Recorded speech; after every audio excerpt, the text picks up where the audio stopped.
These are certainly the cleanest steps on Madison Avenue. That's how Mr. Dave wants them kept. Good morning. Morning.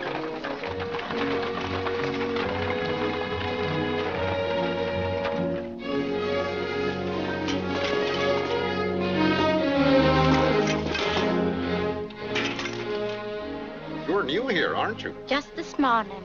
This is the way Mr. Day gets his milk. Get up.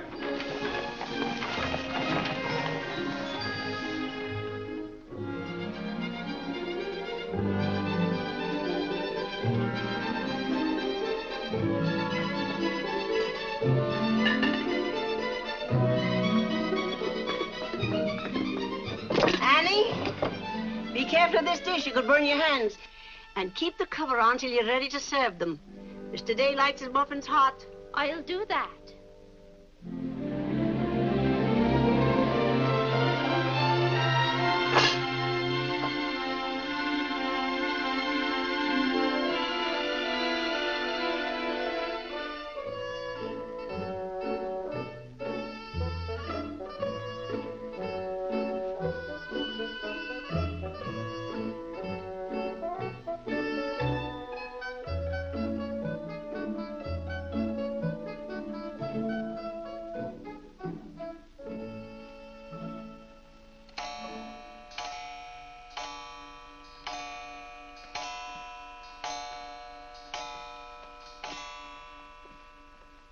Annie, is the table set for breakfast? Yes, ma'am.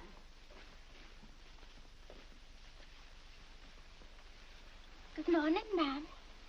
Good morning, Annie. How are you getting along? All right, ma'am. I hope. No, don't be nervous just because this is your first day. Everything's going to be all right. But I do hope nothing goes wrong. Oh, no, Annie. The cream and sugar go down at this end. Oh, I thought in the center, ma'am. Everyone could reach the mace. Mr. Dave sits here. Oh, excuse me. I didn't know where to place the napkins, ma'am. You can tell by the rings. The boys have their initials. C for Clarence. He sits here. J for John. Here. W for Whitney. He sits over there, next to his father. Yes, ma'am. And the one with the little dog on it is Harlan's, of course. He's the baby. This narrow, plain one is mine. And this is Mr. Dave's. It's just like mine, except that it got bent one morning. Oh, and that reminds me, Annie, always have Mr. Day's coffee piping hot. Yes, ma'am. And whenever Mr. Day speaks to you, just say yes, sir. Don't be nervous. You'll get used to him. Yes, ma'am. Oh, that beautiful rubber plant. I'm so glad it came. You mustn't water it every day. Too much moisture makes it very unhappy. Oh, good morning, Mother. I thought you were still upstairs. Good morning, Clarence. Father must be talking to himself. A redhead. Did you sleep well, Mother? Yes, thank you, dear. Golly, I'm hungry. Oh, and Annie, we always start with fruit in the morning, except the two younger boys who have their porridge and milk. Jiminy, another wreck on the New Haven. That always disturbs the stock market. Father won't like that. I do wish the New Haven would stop having wrecks if they knew how it upsets your father. My soul and body, Clarence, what's happened to your coat? Oh, it ripped open again. Margaret mended it for me, but it won't stay mended. Oh, dear. Well, I'll just have to speak to your father about a new suit of clothes. Clarence, why did you take my H2S so far out of our clothes closet? I've told you 100 times that closet's not to make experiments in. Two. Good morning, Mother. John, have you been making those chemical smells again? No, Mother. I'm making an electric battery. It'll ring a bell and everything. You know your father doesn't like electricity. But, Mother, everything's going to be electricity. Not in this house. Oh, God! What's the matter, Claire? What's wrong? Where's my necktie? Which necktie? The one I gave you yesterday. It isn't pressed yet. I forgot to give it to Margaret. I told you distinctly I wanted to wear that necktie today. You've got plenty of neckties. Put on another one right away and come down to breakfast. I don't know what this world's coming to. Mother, may I have my breakfast early? I'm going to play baseball. 3. Whitney, before you leave the house, you have to study your catechism. But, Mother, they're going to let me pitch today. Good morning. Who won? The Giants, 7-3. Buck Ewing hit a home run. Let me see. Boys, don't wrinkle the paper before your father sees it. Mother, could you ask me my catechism now? I think I know it. Well, let's see. What is your name? Whitney Benjamin. Who gave you your... Come and help me down, Mother. There are steps to come down on. Good morning, darling. Good morning, Mother. How's your finger? It itches. Good, that's a sign it's getting better. Come along. Let's see, what was I doing? Oh, yes, the catechism. Who gave you your name? My sponsors at baptism, wherein I was made a member of Christ, the child of God, and an inheritor of the kingdom of heaven. Mother, if I hadn't been baptized, wouldn't I have any name? Not in the sight of the church. What did your sponsors then for you? They did promise and vow 3 things in my name. First, that I should renounce the devil and all his works, the pomps and vanity of this wicked world, and all the sinful lusts of the flesh. And secondly, that I believe all the articles of the Christian faith. And thirdly, that I should keep God's holy will and commandments and walk in the same all the days of my... Good morning, boys. Good morning. Good morning, Morning, Father. Father. Morning, Vinny. Have a good night? Yes, thank you, Claire. Good. Sit down, boys. What's that thing doing in here? Claire, that's our new rubber plant. Place for rubber plants is on the equator. Take that object out, Catherine. You're not Catherine? No, sir. Good. Never liked Catherine anyway. Thank you, Clarence. Put it somewhere else, Annie, but not too near a window. Sit down, Harlan. Thank you, dear.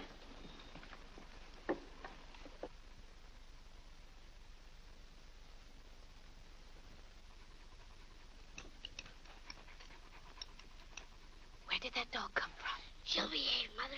I've talked to her. What did you say? Claire, that new suit looks very nice. You blasted tight. You put on a little weight, dear. I weigh just the same as I always have. Well, Clarence has just managed to ruin the only decent suit he has. I'm sorry, but I'm afraid he'll need a new suit of clothes. Vinny, Clarence has to learn not to be so hard on his clothes. But, Father, I When you thought... start in Yale in the fall, you'll be completely outfitted. But nothing this summer. Can't I have one of your old suits cut down for me? Every suit I own still has plenty of wear in it. I wear my clothes until they're worn out. Well, if you want your clothes worn out, Clarence can wear them out much faster than you can. Yes, and, Father, you never get a chance to wear yours out. Every time you get a new batch of clothes, Mother sends the old ones to the missionary barrel. I guess I'm just as good as any old missionary. Clarence, before you compare yourself to a missionary, remember the sacrifices they make. Oh, I don't know, Vinny. I think my clothes would look better on Clarence than on some Hottentot. Have that dark sack suit of mine cut down to fit you. Oh, thank you, Father. One of Father's suits. Thank you, sir. In return for that, Clarence, I want you to practice more often on your violin. Whitney, don't eat so fast. Well, Father, I'm going to pitch today. But before I go, I have to study my catechism. What do you bother with that for? Because if he doesn't know his catechism, he can't be confirmed. But Vinny, Whitney's going to pitch today. He can be confirmed any old time. Claire, sometimes it seems to me you don't care whether your children get to heaven or not. Oh, Whitney will get to heaven all right. I'll be there before you are, Whitney. I'll see that you get in. And Whitney, when we get to heaven, we'll organize a baseball team of our own. Good. It'd be just like you to try and run things up there. Well, from all I've heard about heaven, it seems to be a pretty unbusinesslike place.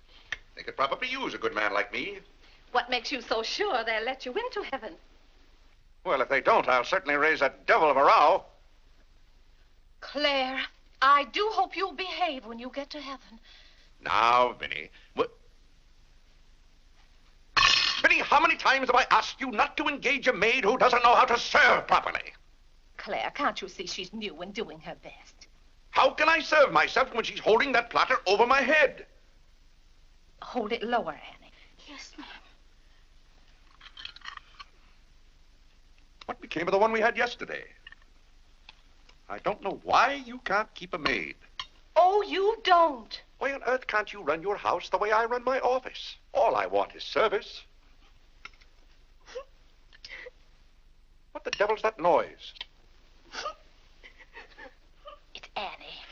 Annie? Who's Annie? The maid. I'll take it, Annie. Claire, aren't you ashamed of yourself? What have I done now? You made her cry speaking to her the way you did. I never said a word to her. I was addressing myself to you. I do wish you'd be more careful. It's hard enough to keep a maid, and the uniforms just fit this one.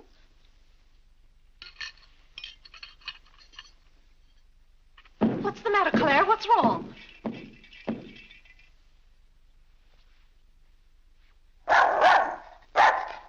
What in the name of... Well, where did you come from? Who do you belong to? She's mine, Father. Her name is Princess. Looks more like a prince to me. What's wanted? Margaret, this bacon's good. Oh, Well, it's good. yes, sir. Harlan, how's that finger? Come here, let me see it. Yes, Father. Ah, yes, that's healing nicely. I guess you'll know the next time that cats don't like to be hugged. It's all right to stroke them, but don't squeeze them. Now go back and finish your oatmeal. I don't like oatmeal. Go on and finish it. It's good for you. But I don't like it. I'll tell you what you like and what you don't like. You're not old enough to know about such things. You've no business not to like oatmeal. It's good. I hate it. That's enough. We won't discuss it. Eat that oatmeal at once.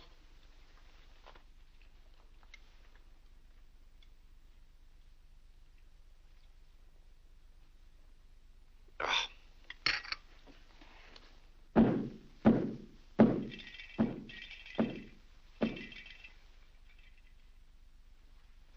John, that letter's for your mother. I finished my oatmeal, Father. May I be excused? Yes, Whitney, you may go. It's a good game. I will. Whitney? Yes, Mother. My catechism. Never mind this morning, darling. Run along. Thank you, Mother. What's wanted? Margaret, what is this? Coffee, sir. It is not coffee. You couldn't possibly take water and coffee beans and arrive at that. It's slops, that's what it is. Slops. Take it away.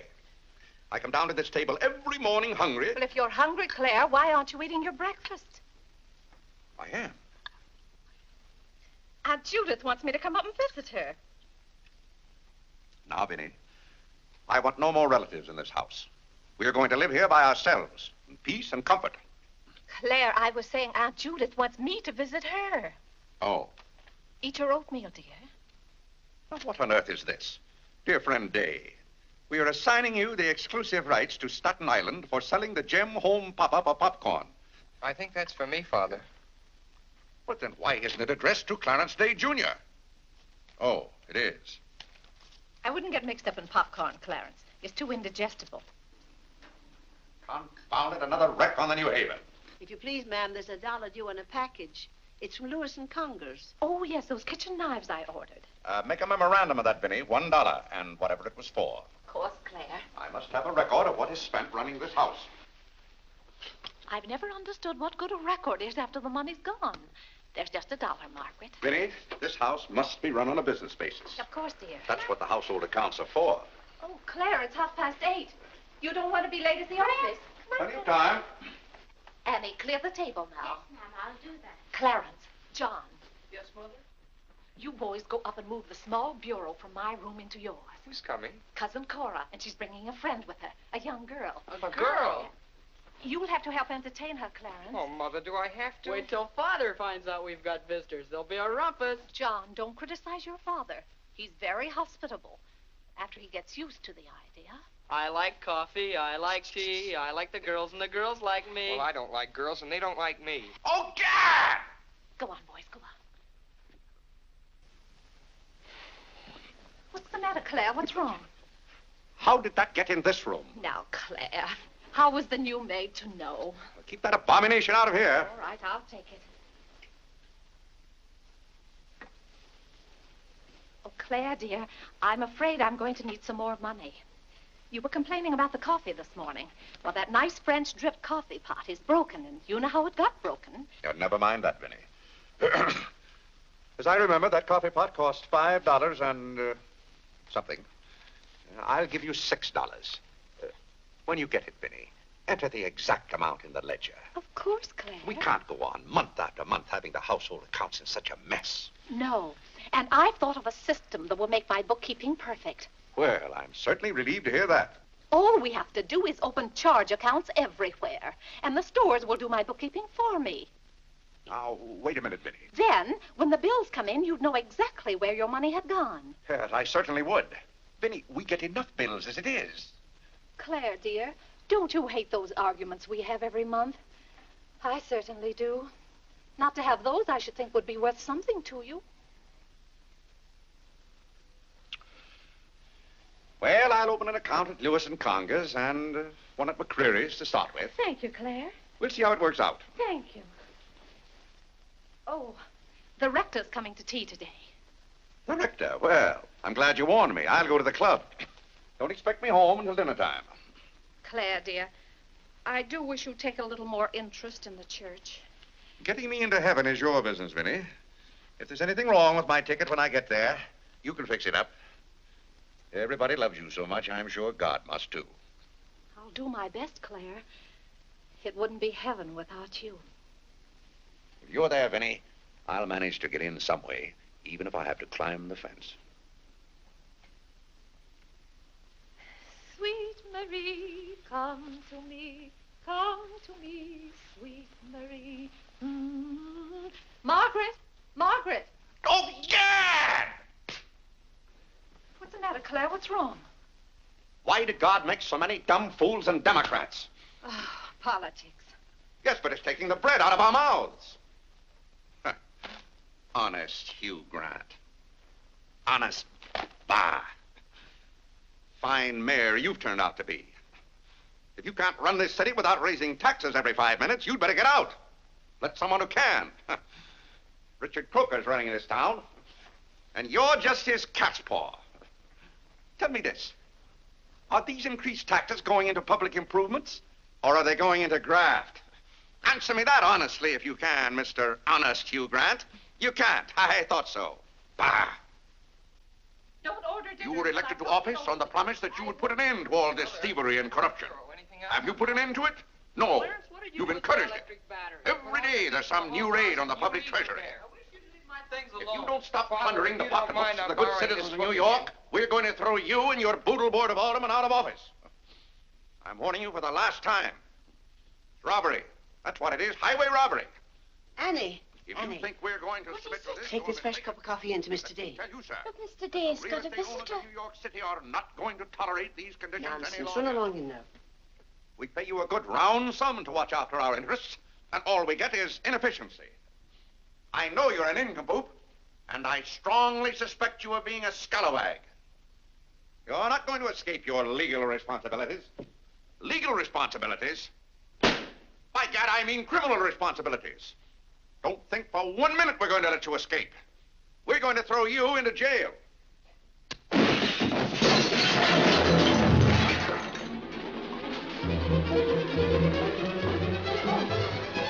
Annie, are you hurt? He can't throw me into jail. Vinny? Vinny, why can't I have quiet here in the morning? Claire, what happened? It sounded to me as though that maid dropped a whole tray of dishes. Yes, but what did you say to her? Say to her? I haven't seen her since breakfast. I've got to get to the office. Oh, yes, Claire, you don't want to be late. I'll be home in plenty of time for dinner. Why don't we have chicken fricassee tonight? Well, Claire, chicken's gone up. It's 8 cents a pound.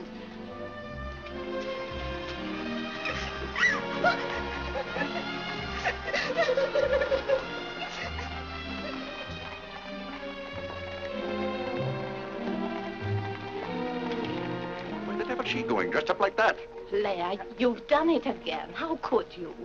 How could I what? Can't you see she's leaving? Dear, I've no time to engage a new maid. We'll have to have dinner out. Dinner out? Nonsense. I'll engage a new maid myself. Claire, you can't. She has to fit the uniforms. I'll have one here in an hour. Goodbye, dear. Bye, Claire. Good morning, Mr. Day. On your way to the office? Yes, Terence. Good morning. Mrs. Day?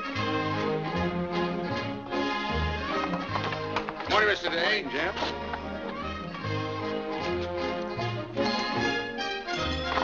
Get in. Get in.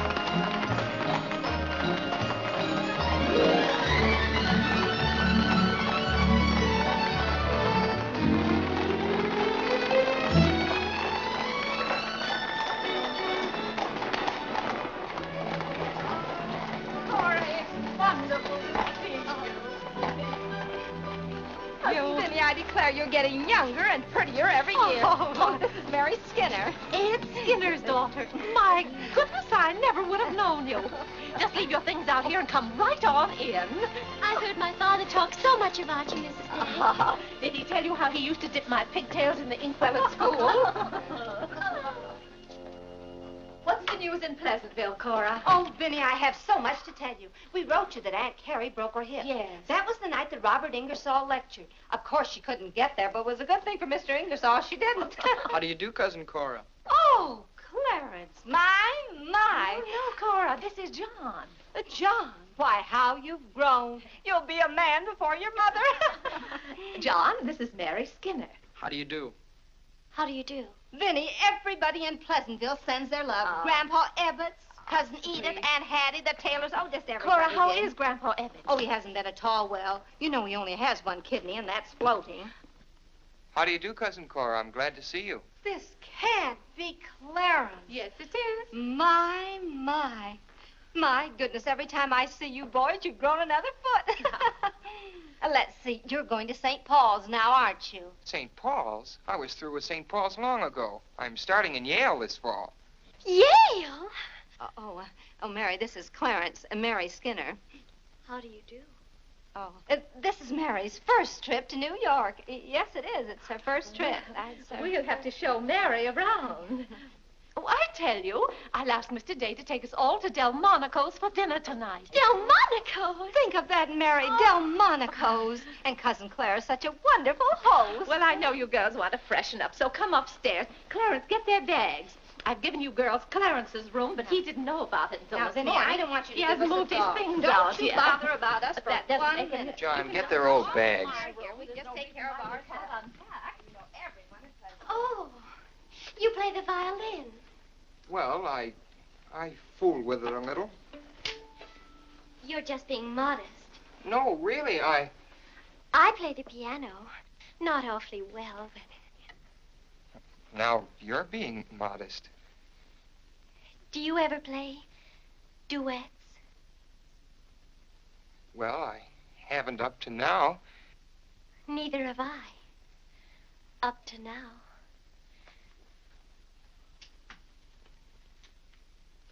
Cora didn't tell me about you. I never met a Yale man before.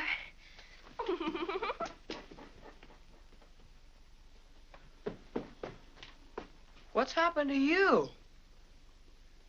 Nothing. I feel fine.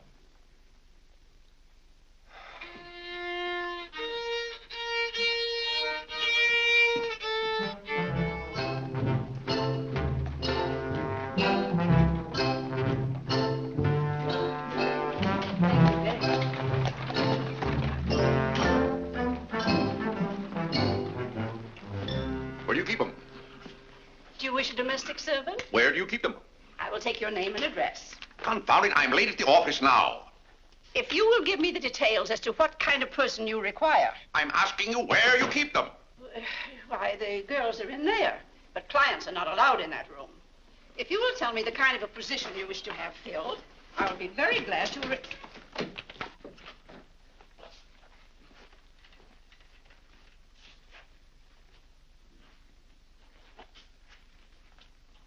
You stand up, please. Sir, this is quite against the rules. I must know what you want the girl for. I'll take that one. What's your name? Hilda, sir. Hilda, you go right over to 420 Madison Avenue. I will, sir. That's all, thank you. Sir, before I can let any girl go from this establishment, I must know the character of the home in which she will be employed. Madam, I am the character of my home.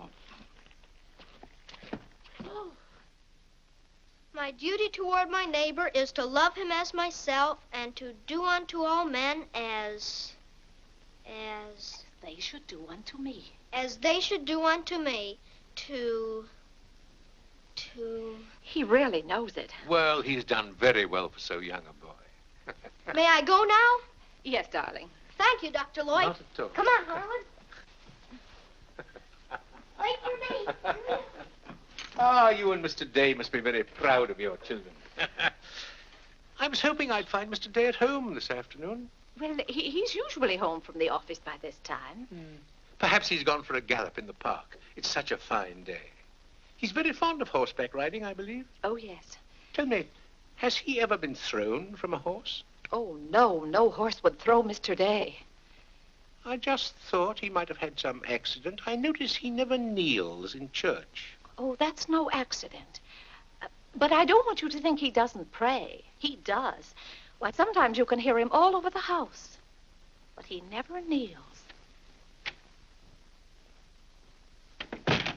Ah, perhaps that's Mr. Day now. Oh, I hardly think so. Oh, the devil, I forgot. Claire, you're just in time for tea. I'll send for some hot water. How are you, Dr. Lloyd? It's a great pleasure to have a visit with you, Mr. Day. Mother, are they back yet? No, Clarence, no.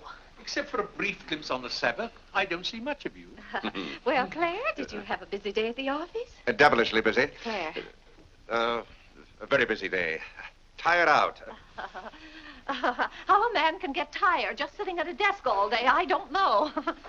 I suppose Wall Street is just as much a mystery to you as it is to me, Dr. Lloyd. No, it's all very clear to me. My mind often goes to the businessman. The picture I'm most fond of is when I envision him at the close of the day's work. I see him pausing in his toil, and it comes over him that all those figures of profit and loss are without importance or consequence. Vanity and dust. Well, I'll be... Claire? Yes, ma'am. Delia, some more hot water, please. Yes, ma'am. Who's that? The new maid. Where's the one I sent this morning? The uniform didn't fit. I like the one I picked out better. Claire, Dr. Lloyd wants to tell us about the plans for the new edifice. The new what?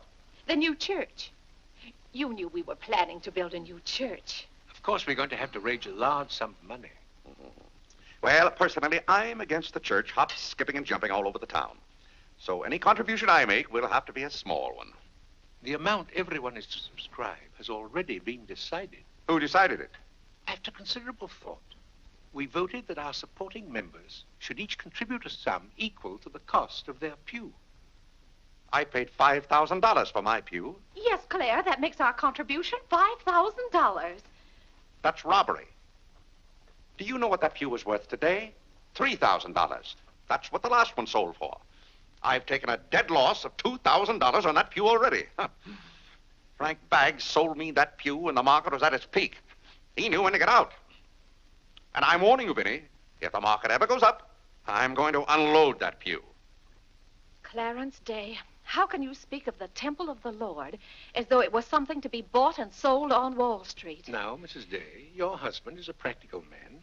We've had to be practical about the new church. We have all the facts and figures. Oh? What's the property worth where we are now? Oh, let's see. Is it $40,000? I know the figure has a 4 in it. What's the new piece of property going to cost you? I think the figure I heard mentioned was $85,000. Or was it $185,000? Dr. Lloyd, you preach that someday we'll all have to answer to God. We shall indeed. Well, I hope God doesn't ask you any questions with figures in them. Mrs. Day is in the living room. Thank you. It's Cousin Cora. Hmm? She's passing through town. Oh. Well. Oh, hello. Hello. Hello. Thank you for helping me. Come, Mary. Oh, Vinny, what a day. We've been in every shop in town. Why, Cousin Claire. Cora! My. You're as welcome as the flowers in May. This is Mary Skinner, Mr. Day. How do you do? I've been telling Mary all about you. She's been dying to meet you. Well. Dr. Lloyd, I want you to meet my favorite cousin, Miss Cartwright. How do you do? And this is Mary Skinner. Miss Skinner, Dr. Lloyd. How do you do? How do you do? Well, this seems to be a family reunion. I'll just run along. Goodbye, Dr. Lloyd. Goodbye, Miss Cartwright. Goodbye. Goodbye. Oh, Clarence, you haven't said how do you do to Dr. Lloyd. Goodbye, Dr. Lloyd.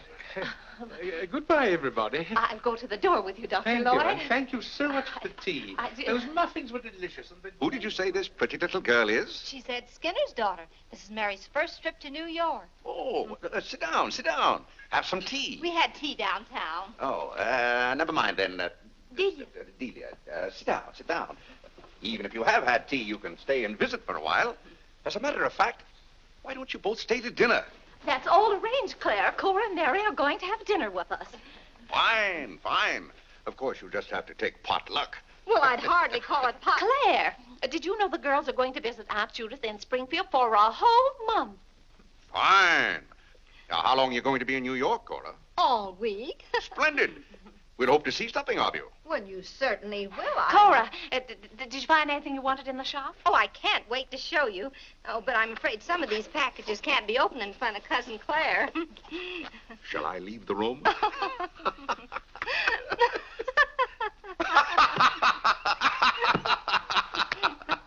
Oh, Clarence, would you take the packages in the hall up to our room, or should I say your room? Wasn't it nice of Clarence to give up his room to us for a whole week? Cora, come on, I just can't wait to see what's in those packages. Well, we'll be back soon. Vinny, I wish to speak to you before you go upstairs. I'll be down in just a minute, Claire. I wish to speak to you now. I'll be up in just a minute, Cora. It's all right, Vinny. Come along, Mary. Are those two women encamped in our house? Now, Claire. Answer me, Vinny. Now, Claire, you know... Answer me! Just a minute. Clarence.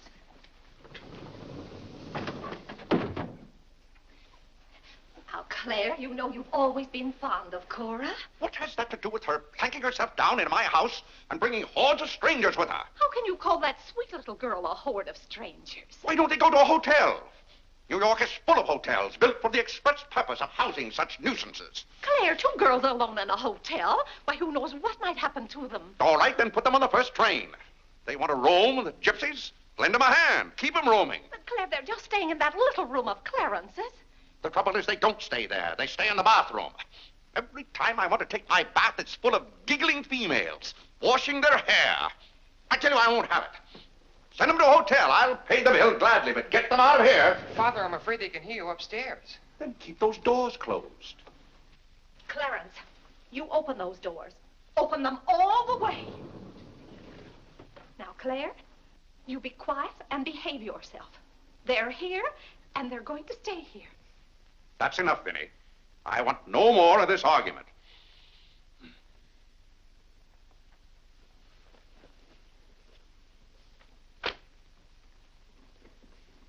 Oh, ta! What I don't understand is why this swarm of locusts always descends on us without any warning. Oh, thunder.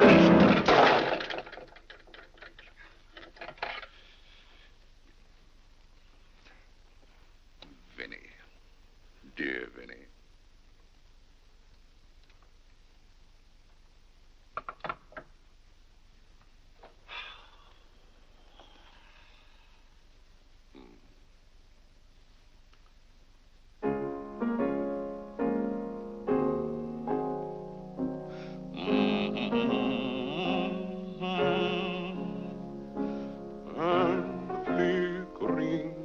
Shadows softly come and go.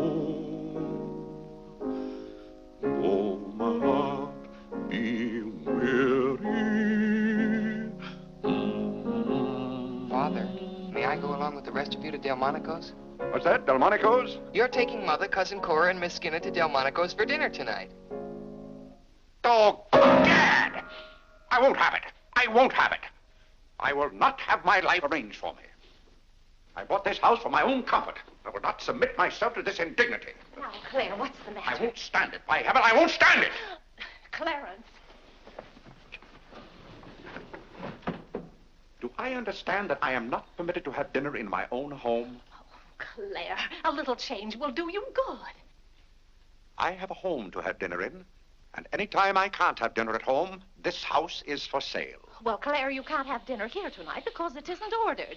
And besides, Cora and Mary want to see something of New York. Well, that's no affair of mine. I am not a guide to Chinatown and the Bowery. Oh, Oh, Mr. Day, I just love your house. I could live here forever.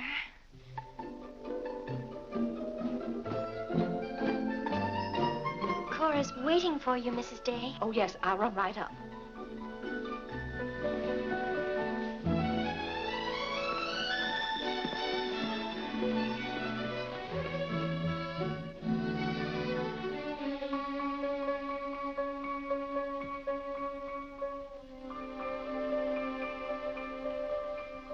I'm glad you like our house, Miss Skinner. I like it very much, Mr. Day. Praise from a stranger is approbation indeed. At home, our living room is green. I like green. I like green, too. Red's my favorite color. It's an interesting thing about colors. Red's a nice color in a house, too, but outside, too much red would be bad. I mean, for instance, if all the trees and the grass were red. Outside, green's the best color. That's right.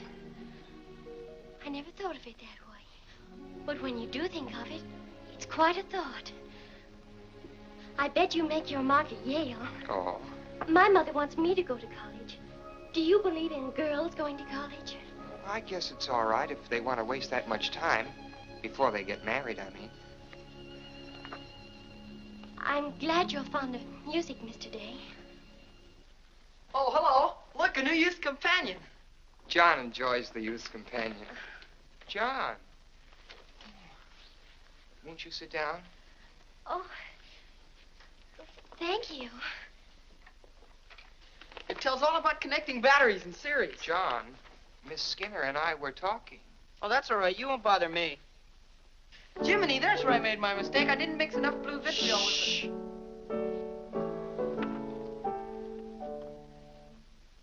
Oh, don't stop. Can you play that? I'm afraid not. Can you play Sweet Genevieve? That's my favorite. Not without my music. Hymns are nice, don't you think? I like this one.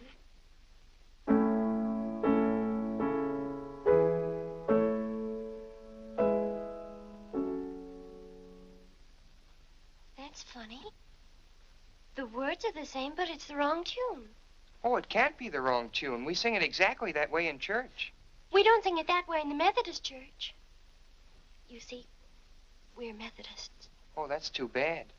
Oh, I don't mean it's too bad that you're a Methodist. Anybody's got a right to be anything they want, but what I mean is we're Episcopalians. Yes, I know. Anyway, the words are the same. Shall we begin?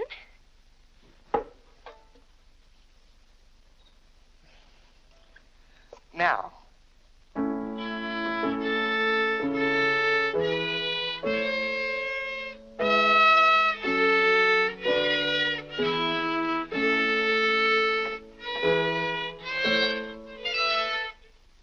Oh, dear.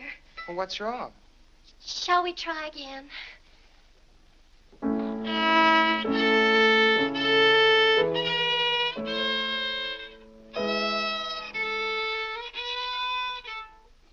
It must be my fault. Oh, no, it's my fault. No, you're the Episcopalian.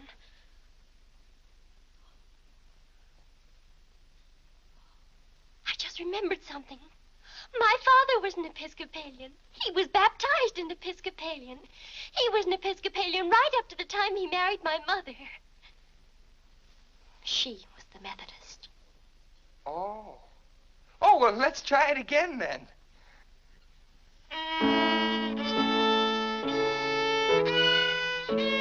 Well, Clarence, if you're going to Delmonico's with us, you'd better get dressed. Am I going to? Jiminy.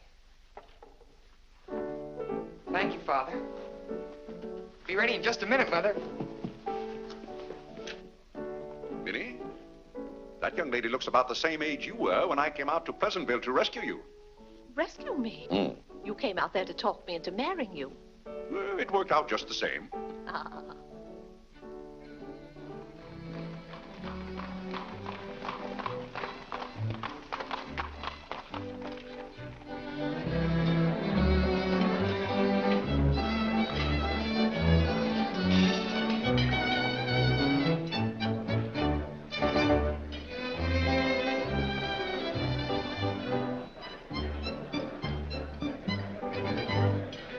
L'addition, François. Oui, monsieur, tout de suite. Louis, l'addition pour monsieur Day. Oui, monsieur. Alors, vite, vite. Tout de suite. Alors, vite, vite, vite. Cette sauce diable était délicieuse. Merci, monsieur. Je suis content que monsieur soit satisfait. Merci, monsieur. Bon. French. Oui. No cooking like the French. Claire, it was so nice of you to invite Cora and Mary here their first night. It's been a pleasure. Mr. Day, have you always been an Episcopalian? I've always gone to the Episcopal Church, yes. But you weren't baptized a Methodist or anything, were you? You were baptized an Episcopalian? Come to think of it, I don't believe I was ever baptized at all. Claire, that's not very funny, joking about a subject like that. I'm not joking. I remember now, I never was baptized. Claire, that's ridiculous. Everybody's baptized. What? I'm not. No one would keep a little baby from being baptized. You know father and mother, free thinkers, both of them. They felt their children should decide those things for themselves. But Claire... I remember when I was 10 or 12 years old, Mother said I ought to give some thought to it, but I never got around to having it done to me. Claire, do you know what you're saying? Yes, I'm saying I've never been baptized. Then something's got to be done about it right away. Now, Fiddy, don't get excited over nothing. Why haven't you ever told me? Well, what difference does it make? I've never heard of anyone who wasn't baptized. Even the savages in darkest Africa. Well, it's all right for savages and children. But if an oversight was made in my case, it's too late to correct it now.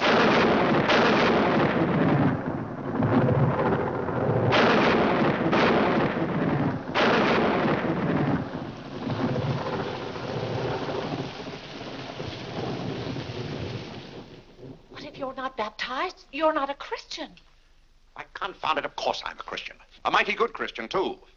A lot better Christian than those psalm singers in church. But you can't be if you won't be baptized. I won't be baptized, and I will be a Christian. I'll be a Christian in my own way. Claire, don't you want to meet us all in heaven? Of course, and I'm going to. But you can't go to heaven if you're not baptized. Ah, that's a lot of folderol. Clarence Day, don't you blaspheme like that. You're coming to church with me before you go to the office in the morning and be baptized then and there. Vinny, don't be ridiculous. If you think I'm going to stand there and let Dr. Lloyd splash water on me at my age, you're mistaken. No, I'm sleepy. Good night, Vinny.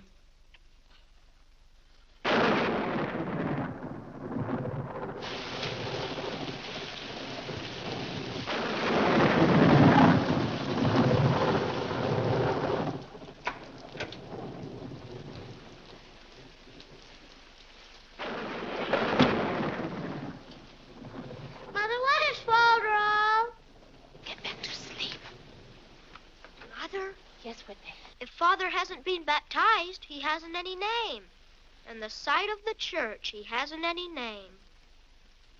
That's right. Maybe we're not even married.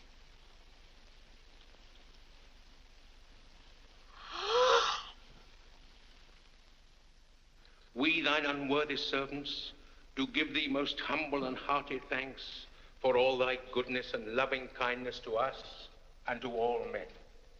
We bless thee for our creation, preservation, and all the blessings of this life. But above all, for thine inestimable love in the redemption of the world by our Lord Jesus Christ.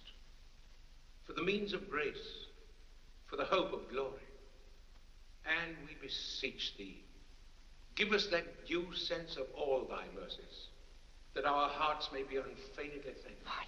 And that we show forth our praise, not only with our lips, but Clarence to kneel. by giving up ourselves to thy service, and by walking before thee in holiness and Mother says kneel all our days. Through Jesus Christ our Lord, to whom with thee and the Holy Ghost be all honor and glory, world without end. Amen. The grace of our Lord Jesus Christ, and the love of God, and the fellowship of the Holy Ghost be with us all evermore. Amen. Amen.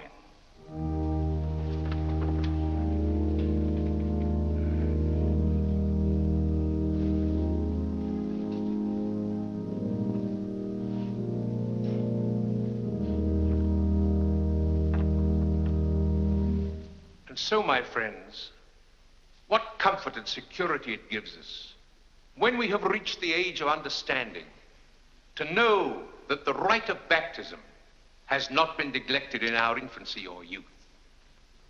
Can you imagine any man who has reached maturity with the knowledge that he had never been baptized, failing to hasten to the holy font that his soul might be saved? As it says in the baptismal office, except a man be born of water and of the Spirit, he cannot enter into the kingdom of God.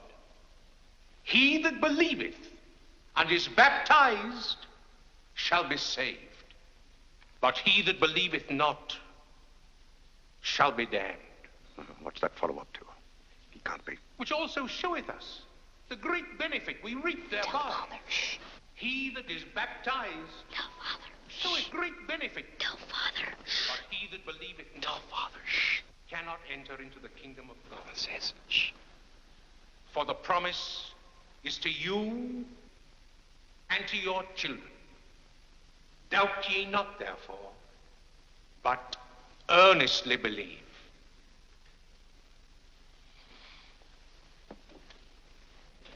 In the name of the Father, and of the Son, and of the Holy Ghost. Amen. Amen.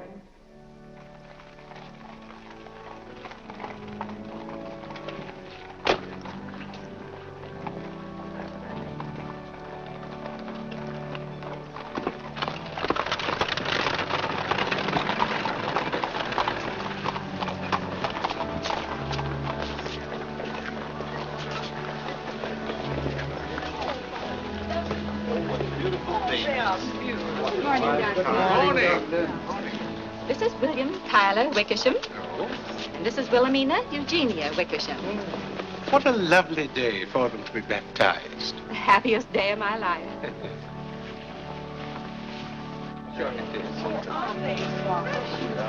Lovely, sir. Thank you, my dear.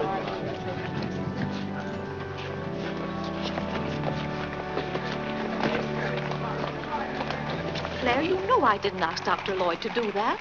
You must have said something. Well, I had to find out from him if we were really married. I am married and I'm not baptized. And as far as I'm concerned, the whole congregation can know it.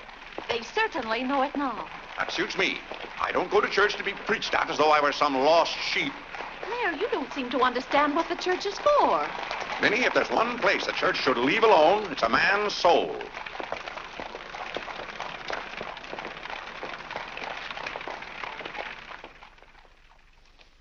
Well, he's going to be baptized, Cora. You mark my word. I just couldn't go to heaven without Claire. Why, I get lonesome for him even when I go to Ohio. It's awfully hard on a woman to love a man like Claire so much. Oh, men are so aggravating. They take everything for granted. They certainly do. You know, I don't believe Claire has come right out and told me he loves me since we've been married. Of course, I know he does because I keep reminding him of it. You have to keep reminding them, Cora. Minnie, the table isn't set for dinner yet. I'll be back in a minute, Cora. We're having it after Cora and Mary go to the train. Their cab's coming at 1 o'clock. Cab? The horse cars go right past the door. But, Claire, they have those heavy bags. Cabs are a waste of money. Well, if dinner's going to be delayed, I'll work on this month's bills. Where are they? Now, Claire, it isn't fair to go over the household accounts when you're hungry. Vinny, where are those bills? They're in the library on your desk. I didn't know dinner was going to be late. No one ever tells me anything in this house. Back home, I ride all the time. I love horses. The horse is my favorite animal. Well, goodness, where have you two been? Clarence wanted to show me his grandfather's house. You'll have to hurry and finish your packing. It won't take me long. Can I help you pack? Clarence! Clarence? Why did you kneel in church today? I just couldn't. If it's because your father doesn't kneel, you must remember he wasn't brought up to kneel in church. But you were. Has it anything to do with Mary? I know she's a Methodist. Oh, no, Mother. Methodists kneel. Mary told me. They don't get up and down so much, but they stay down longer. Clarence, you want to kneel, don't you? Oh, yes, I wanted to kneel today. I tried. You saw me try, but I just couldn't. Is that suit of your father's too tight for you? No, it's not too tight. Well, what is it? Mother, very peculiar things have happened to me since I started to wear this suit. I can't seem to make these clothes do anything Father wouldn't do. Oh, that's nonsense, Clarence. And not to kneel in church is a sacrilege. Making Father's trousers kneel seemed more of a sacrilege. Clarence! Do you know what happened at Dora Wakefield's party for Mary last night? We were playing musical chairs, and some girl sat down suddenly right on my lap. Well, I jumped up so fast she almost got hurt. She was sitting on Father's trousers. Oh, Mother, I've got to have a suit of my own. My soul and body. Well, you'll just have to talk to your father about it. I'm sure if you approach him the right way, you know, tactfully, he'll see. Oh, excuse me. Gracious. It didn't take you very long. Well, I'll see about your box lunch for the train. Remember, it's Sunday.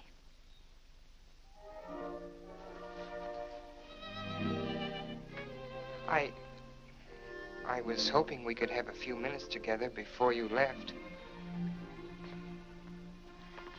Cora had so much to do, I wanted to get out of her way. Well, didn't you want to see me? I did want to tell you how much I've enjoyed our friendship. Oh, hello. Mother told us to sit in the living room till dinner's ready. Not on the best sofa. Hello. Hello. Have you ever been out on our porch? Oh, yes. Well, let me show it to you. It's awfully hard to grow up in a family with children. My, I've never known a week to pass so quickly.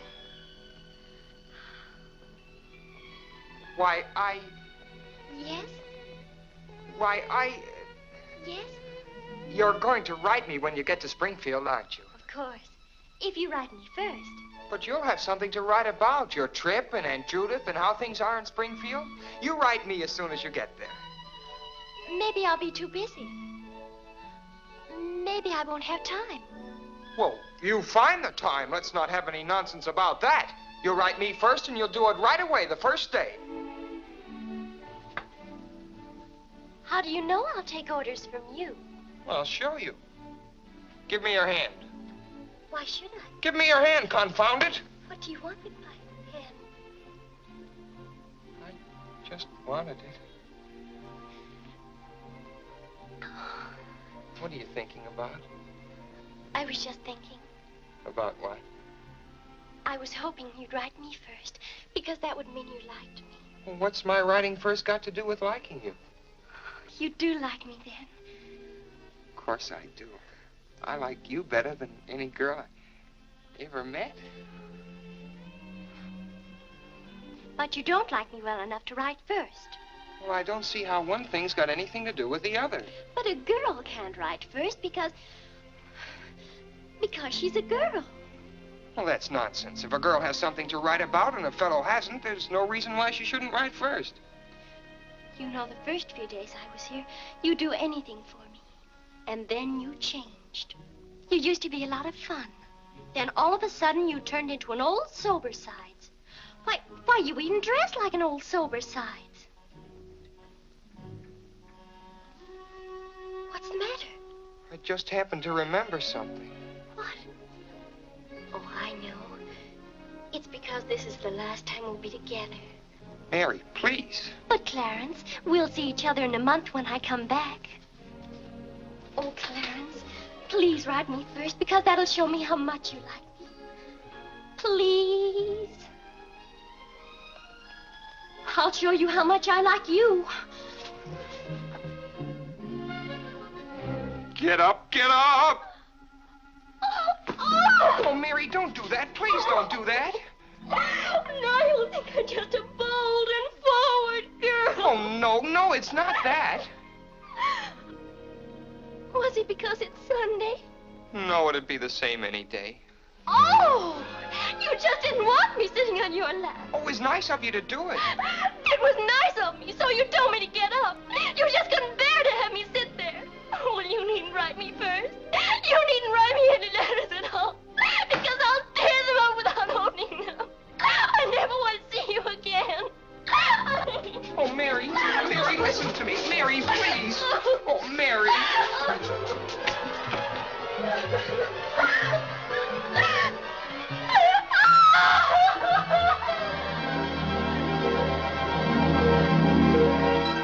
Clarence!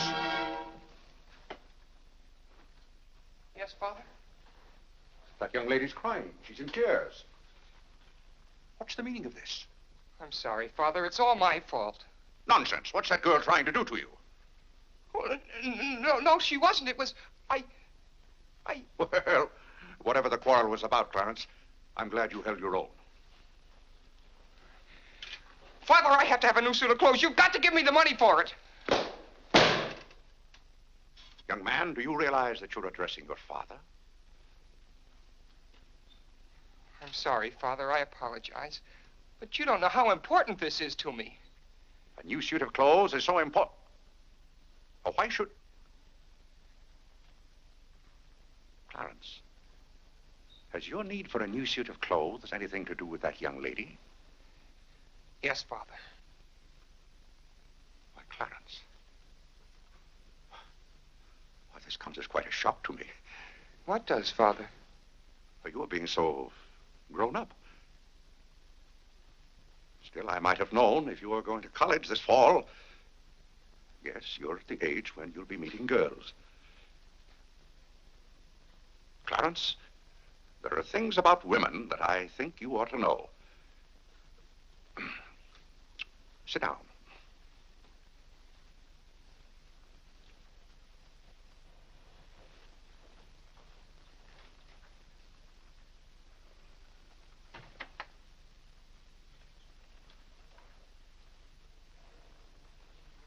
Yes, I think it's better for you to hear this from me than to have to learn it for yourself.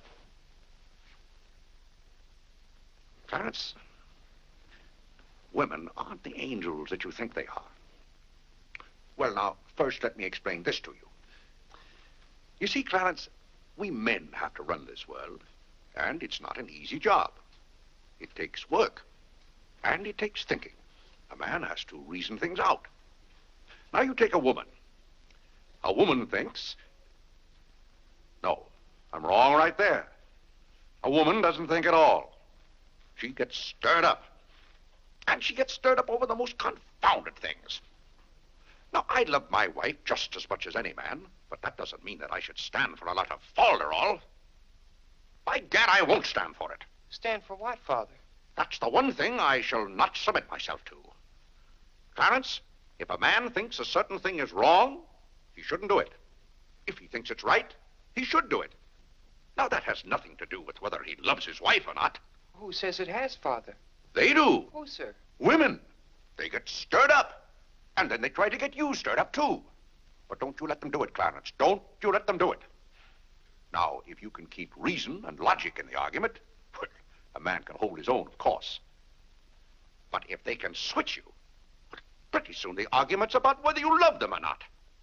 I swear I don't know how they do it. But don't you let them, Clarence. Don't you let them. I see what you mean so far, Father. If you don't watch yourself, love can make you do a lot of things you don't want to do. Exactly. But if you do watch out and know just how to handle women, then you'll be all right. All a man has to do is be firm. You know how sometimes I have to be firm with your mother. Yes, but Father, what can you do when they cry? Well, that's quite a question. You just have to make them understand that what you're doing is for their good. I see.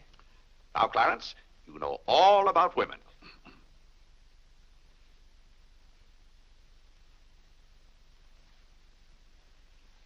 But, Father... Yes, Clarence? I thought you were going to tell me about... About what? About women.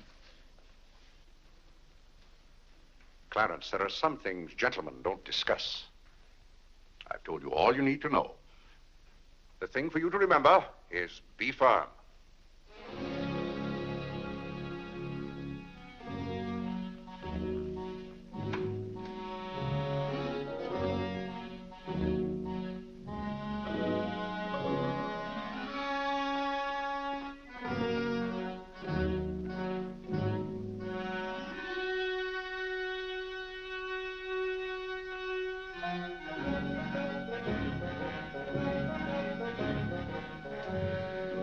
Mary, when you get to Springfield, the very first thing you...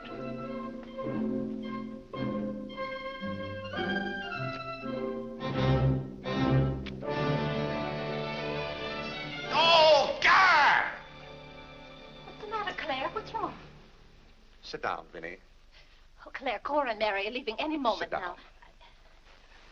Vinny, you know I like to live well, and I want my family to live well. But this house must be run on a business basis. I must know how much money I'm spending and what for. For instance, if you recall, a week ago, I gave you $6 to buy a new coffee pot. Yes, because you broke the old one. You threw it right on the floor. I'm not talking about that. Now, I find here It among was my... a pity to break that nice coffee pot, Claire. It was imported from France, and that little shop has stopped selling them. But what has that They to... said the tariff wouldn't let them, and that's your fault because you're always voting to raise the tariff. The tariff protects America against cheap foreign labor. Now, this bill... The tariff does nothing but put up the prices, and that's hard on everybody, especially the farmer. Vinny, I wish to heaven you wouldn't talk about matters you don't know anything about. I do, too, know about them. Miss Gulick says that every intelligent woman should have some opinion Who, about... may I ask, is Miss Gulick? She's the current events woman I told you about, and the tickets are $1 every Tuesday. Do you mean to tell me that a pack of idle-minded females pay $1 apiece to hear another female gabble about the events of the day? Listen to me if you want to know anything about the events of the day. But you get so excited, Claire. And besides, Miss Gulick says that our president, whom you're always belittling, prays to God for guidance. Vinny, what happened to that $6? What $6? I gave you $6 to buy a new coffee pot.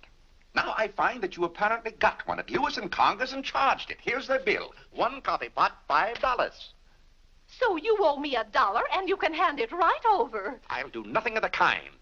What did you do with that $6? Well, Claire, I can't tell you now, dear. Why didn't you ask me at the time? I give up. Wait a minute. I spent $4.50 for that new umbrella. Now we're getting somewhere. One umbrella, $4.50. And that must have been the week I paid Mrs. Tobin for 2 extra days washing. Mrs. Tobin. That's $2 more. $2. That makes $6.50, and that's another 50 cents you owe me. I don't owe you anything. What you owe me is an explanation of where my money's gone. I do the best I can to keep down expenses. You know yourself, Cousin Phoebe spends twice as much as we do. Don't talk to me about your cousin Phoebe. You talk about your own relatives enough. That's not fair, Vinny. When I talk about my relatives, I criticize them. I can't even speak of Cousin Phoebe. You can speak of her all you want to. But I won't have Cousin Phoebe or anyone else dictating to me how to run my house. I didn't say a word about her dictating. Claire, you know she isn't that. You said... Well, I don't know what you said now. You never stick to the point. Now, we're going over this account book, item by item. I find here a bill for $38. I don't know what you expect of me. I tire myself out chasing up and down those stairs all day long, trying to look after your comfort, to bring up our children. I do the mending and the marketing. Now you want me to be an expert bookkeeper, too.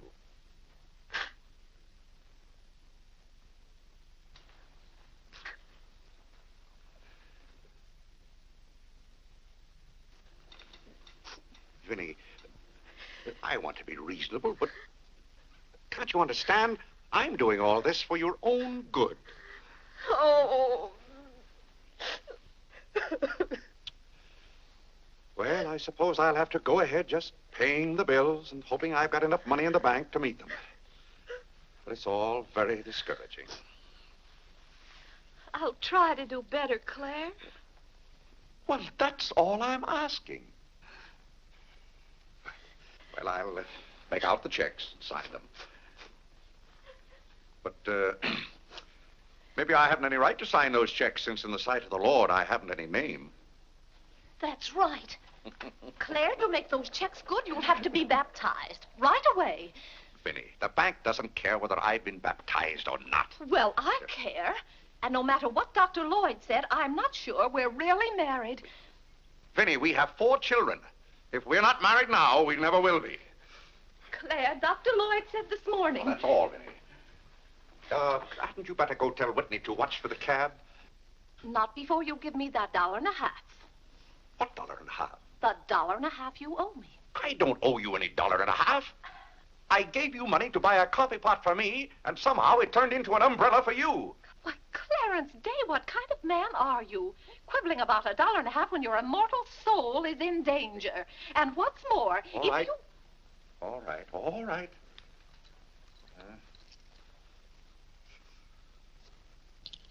Thank you, Claire. Now the accounts are all straight again.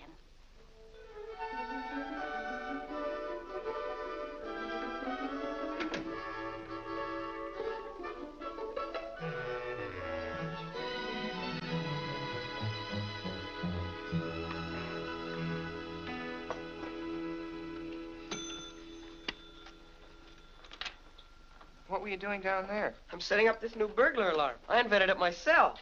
Have you got any money you can lend me? No, you owe me 30 cents now. Well, I'll give you my stamp collection and my piece of John Wilkes Booth's finger. How much? Enough to get a new suit of clothes? If you can wait a month till I hear from the patent office in Washington, I may be rich. Well, I can't wait that long.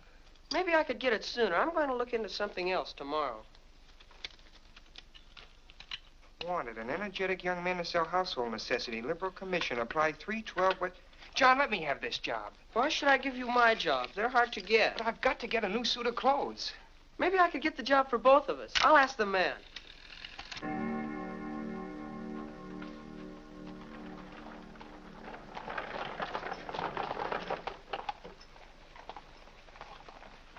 The cab's here, Father.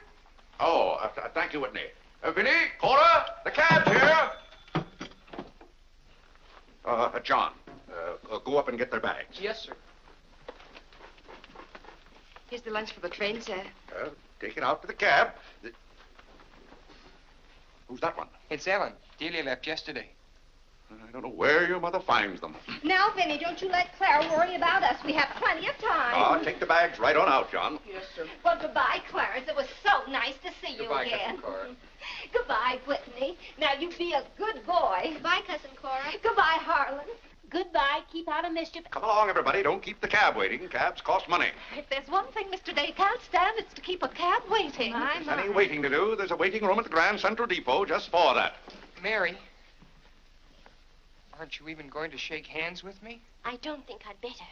You may remember that when I get too close to you, you feel contaminated.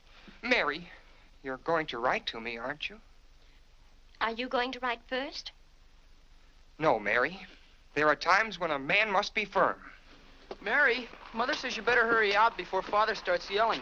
It's Sunday. Goodbye, John. I'm very happy to have made your acquaintance. Thank you. May I help you? No, thank you. Take care of yourself. Goodbye, Mr. Day. Goodbye, Mary. Goodbye, Mrs. Day. I've had a wonderful Goodbye, time. Mary. Bye-bye. Goodbye. Goodbye, Cousin Claire. Goodbye, Cora. Goodbye, Cora.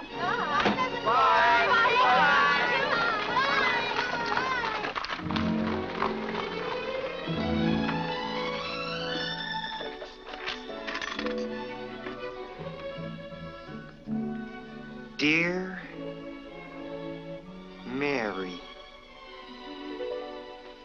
My duty toward my neighbor is to love him as myself and to do to all men as I would they should do unto me. Has Father gone to the office yet? Come on, let's go to the ball field. I've got to guard this box till John comes back. It's his burglar alarm. It wouldn't work, so he fixed it. We're going to put it back in the dining room after Father goes to the office. Are there burglars around? Everywhere. Oh. To love, honor, and succor my father and my mother. Why do you have to learn that? Because if I don't, I'll go to hell. Father's going to hell. He is not. Yes, he is, because he isn't baptized. He'll go to hell and burn for 1,000 years. He won't. He won't. He'll be in a lake of fire and brimstone, and 1,000 devils with pitchforks will be poking at him. No, Mother, don't let them. Father will hear you. No, I don't. Oh, come on, ye faithful. Oh, come on, ye faithful. That noise. Just singing, Father. You boys be quiet. You know your mother isn't feeling well. Yes, Father.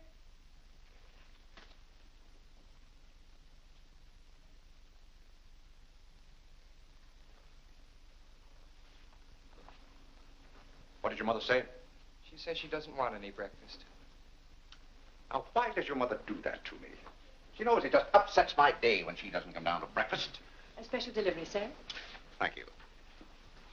Thank you. Where's John this morning? Well, John had his breakfast early, Father, and went out to see about something. See about what? Well, John and I thought we'd work this summer and earn some money. Good. Work never hurt anyone. It's good for them.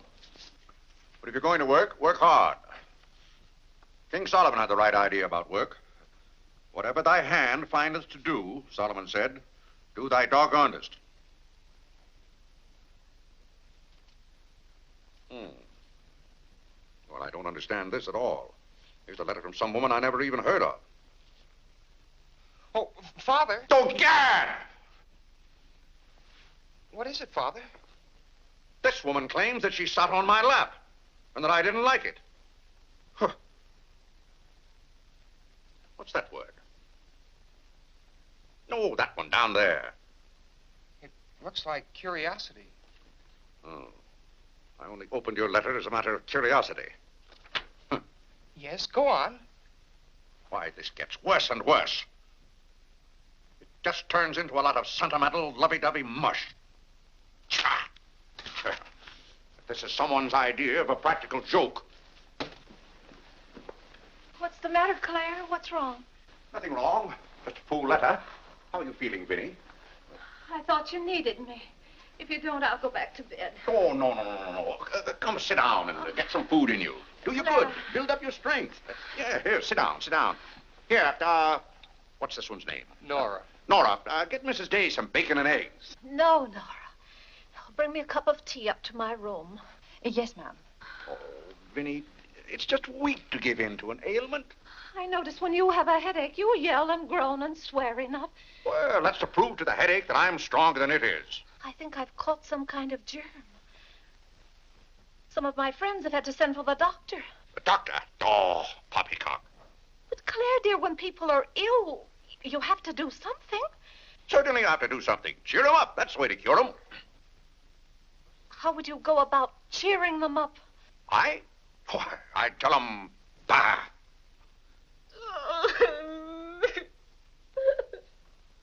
What have I done now?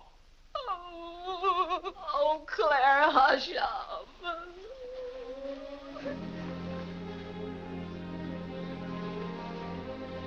Hey, I didn't mean to upset you.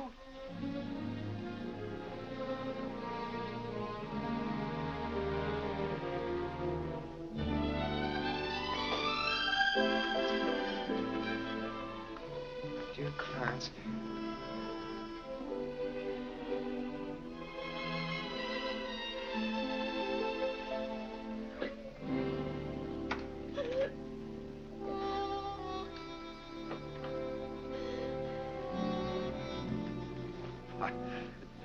I was just trying to help you.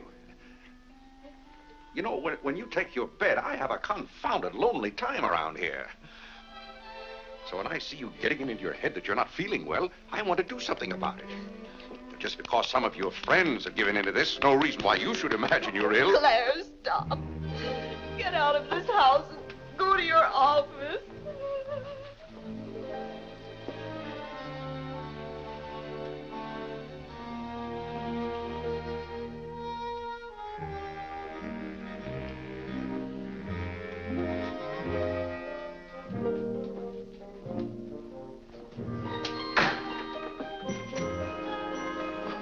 Did you get the job? Yes, for both of us. Look, I've got it with me. What is it? Medicine. Medicine?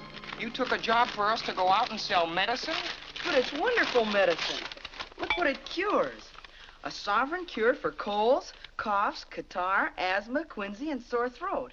Poor digestion, summer complaint, colic, dyspepsia, heartburn, and shortness of breath. Lumbago, rheumatism, heart disease, giddiness, and women's complaints. Nervous prostration, St. Vitus dance, jaundice, la grippe, proud flesh, pink eye, seasickness, and pimples. It's made from a secret formula known only to Dr. Bartlett. We get 25 cents commission on every bottle we sell, and he's giving us the territory of all Manhattan Island. Well, lots of fathers and mothers' friends have some of those diseases.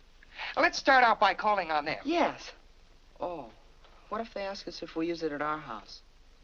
Oh, yes, it would be better if we could say we did. Excuse me? Oh, is that the tea for Mrs. Day? Yes. Well, I'll take it up to her. Thank you. Right away now, while it's hot. What's the matter with Mother? I don't know. She was just complaining. Say, it says here it's good for women's complaints. Here.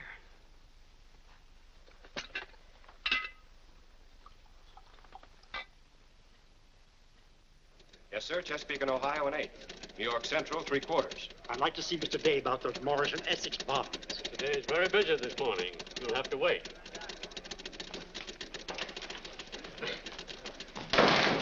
Where's Father? Well, Master Whitney, have you come to pay us a visit? Where's Father? He's busy in his office with a customer.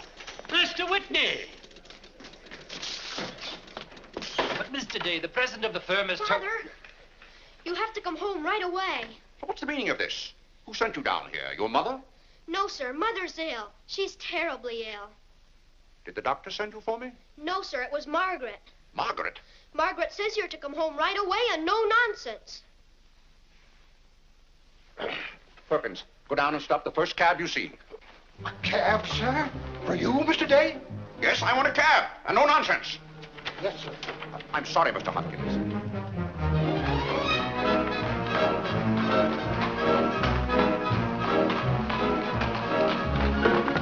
Confound you, can't you go any faster? All right. Get up. Get up there, do you hear me? Get up!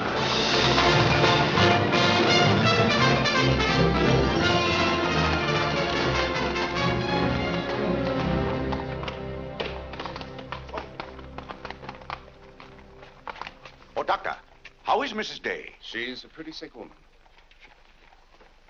Oh, what's wrong with her? Well, do you know or don't you? What did Mrs. Day have for breakfast this morning? Not a thing. I tried to get her to eat something, and she wouldn't. I can't understand it. Understand what? These violent attacks of nausea. It's almost as though she were poisoned. Poisoned? Let me take your cab. I'll try not to be gone more than 10 or 15 minutes. And, Mr. Day, you're not to go into a room. You'd better get her well. Right away, or you'll hear from me. Turn west on 47th Street. Get up, get up.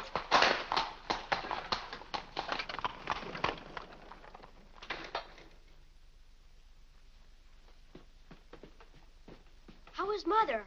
I don't know. Well, she better be good and sick, or Father may be mad at me for getting him up here. Especially in a cab. Has your father come? Yes, just now. Where are you going, Margaret? I have to go for the minister.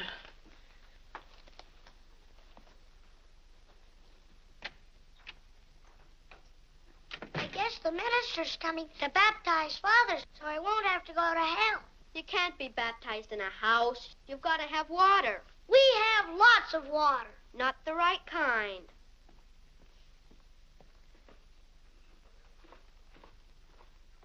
Is Mother better, Father? How can I tell? She wouldn't let me in the room with her. These confounded doctors never know what's the matter with anybody.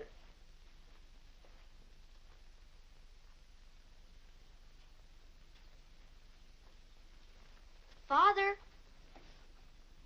Yes? Mother's going to get well, isn't she? Of course she's going to get well. Father, may we come in? It's lonesome without Mother. Yes, it is Harlan. It's lonesome. Come in, boys.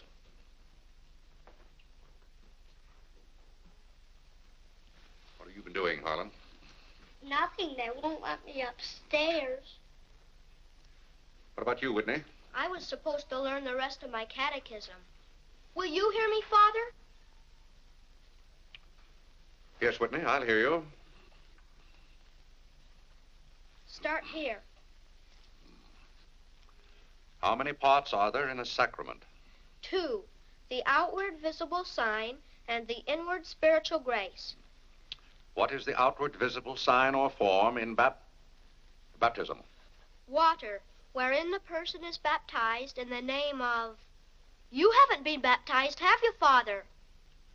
Whitney, what is the outward visible sign? Water, wherein the person... Wherein the person. You don't know it well enough, Whitney. You'd better go and study it some more. Do you want me to read to you, Harlan? Father, are they going to put you into hell? Whitney, take Harlan with you.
What's the world coming to? Everybody's sending for doctors. Doctors don't do you any good. Only make you feel worse. All poppycock. Who's ringing that bell? Stop that noise! Stop it, I say! What idiot's ringing that bell? Mr. Day, we must all be quiet. Mrs. Day is very ill. I know she's ill. Go up and see if she needs anything. And what are you doing out of the house? Send for the minister. The minister? He'll be right in. He's paying off the cab.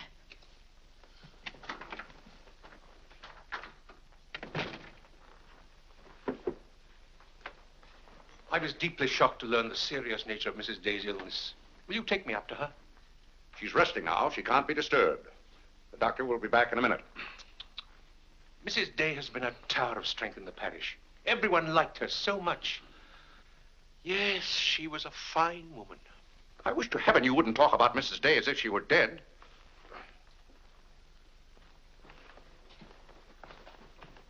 Is the doctor back yet? No. Does she need him? Well, she's kind of restless. She's talking in her sleep and twisting and turning.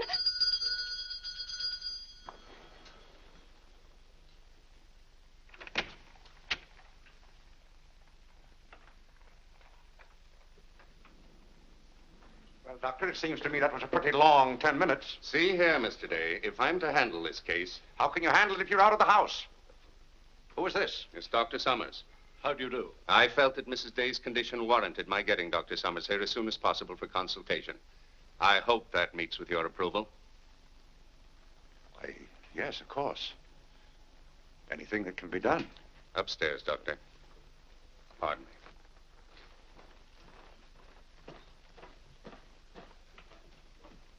Mrs. Day is in good hands now, Mr. Day. There's nothing you and I can do at the moment to help. Dr. Lloyd. Yes? There's something that's troubling Mrs. Day's mind. Oh? I think you know what I refer to. Yes. You mean the fact that you've never been baptized? Yes, I gathered that you knew about it from your sermon last Sunday. But let's not get angry. I think something had better be done about it. Yes, Mr. Day? When the doctors get through up there, I want you to talk to Mrs. Day. I want you to tell her something. Why, I'd be glad to. You're just the man to do it. She shouldn't be upset about this. I want you to tell her that my being baptized would just be a lot of confounded nonsense. But, Mr. Day... No, she'd take your word on a thing like that.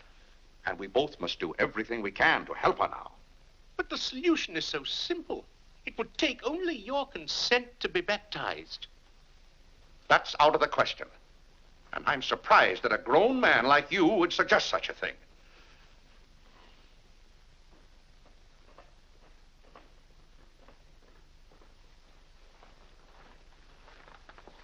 Well, Doctor, how is she? What have you decided? Is there a room we could use for our consultation? Well, yes, my library. Doctor. Dr. Summers, this isn't serious, is it? After we've had our consultation, we'll talk to you, Mr. Day. But surely... Rest assured, Dr. Summers will do everything that is humanly possible. We'll try not to be long.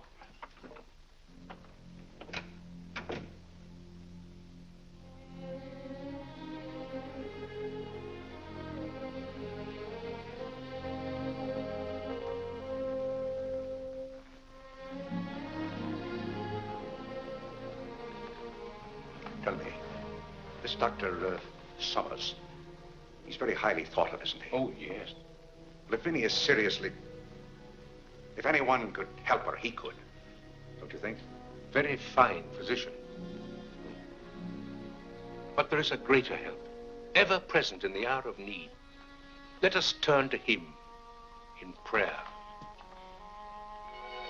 Let us kneel and pray.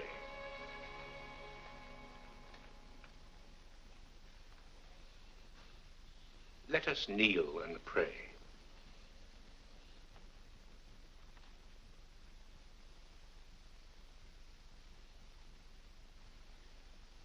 O Lord, look down from heaven. Behold, visit, and relieve this thy servant who is grieved with sickness. Have mercy on her, O Lord. Have mercy on this miserable sinner. Forgive her, and extend thy accustomed She's goodness. not a miserable sinner, and you know it. Oh, God! You know Vinnie is not a miserable sinner. She's a fine woman. She shouldn't be made to suffer. It's got to stop, I tell you. It's got to stop. Have mercy, I say. Have mercy, I tell you. What's the matter, Claire? What's wrong? Vinnie. Vinnie, what are you doing down here? You shouldn't be out of bed. You get right back upstairs. I heard you call. Do you need me? Vinnie, I know now how much I need you. Get well, Vinnie.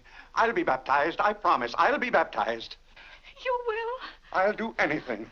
Oh, Claire. We'll go to Europe, just we two. You won't have to worry about the children or the household accounts. Or... Vinnie. Don't worry, Mr. Day. She'll be all right now. Bless you for what you have done. What did I do? You promised to be baptized. I did? Oh, Gad!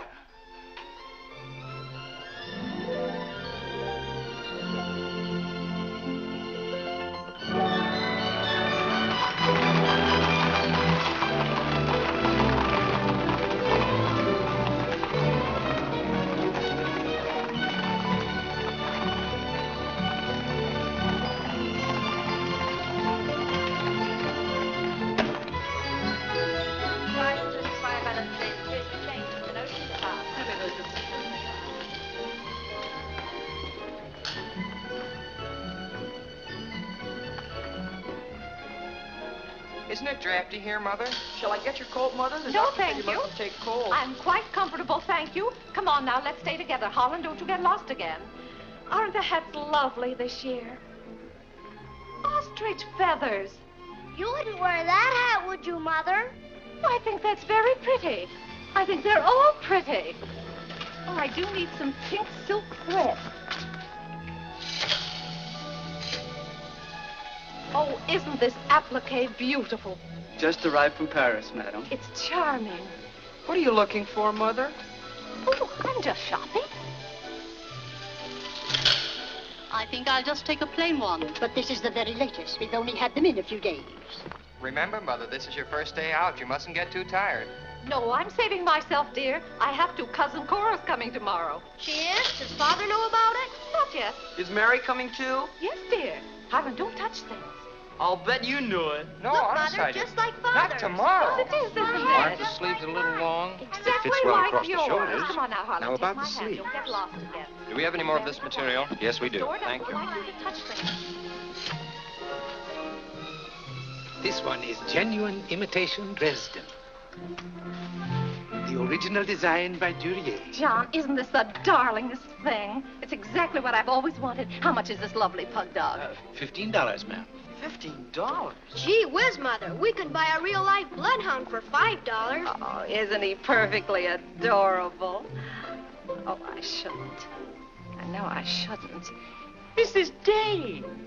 Oh, Mrs. Whitehead. How nice to see you. Are you quite recovered? Almost. This is my first day out. We've missed you at the church. You remember Mr. Morley? How do you do, Mrs. How do you Day? do? Mr. Morley preached the Sunday Dr. Lloyd was ill. Oh, yes. I can't tell you how much I enjoyed your sermon. Even my husband enjoyed your sermon. We've just come from the board meeting of the Foreign Missions. I'm taking Mr. Morley home to lunch. I had to drop in here to pick up a purchase. I won't be a minute. Is your parish in the city? Yes, it's on the outskirts. My church is in Audubon Park. Oh, way up there. Oh, are you acquainted in Audubon Park? No, I don't believe we know a soul there. Mr. Morley, would this be possible? My husband, Mr. Day. If we lower the collar, it'll be a very fine fit. You won't find a better suit of clothes in the city for $15. Oh, it's not the price. It's the money. Thank you for holding it for me. Welcome. Goodbye, Mrs. Day. I hope we meet again soon. Goodbye. It was very pleasant meeting you again. I think it was divine providence. I shall be delighted to be of service. Goodbye, Mr. Morley. Goodbye. May I work it? Oh, no, it's against the rules.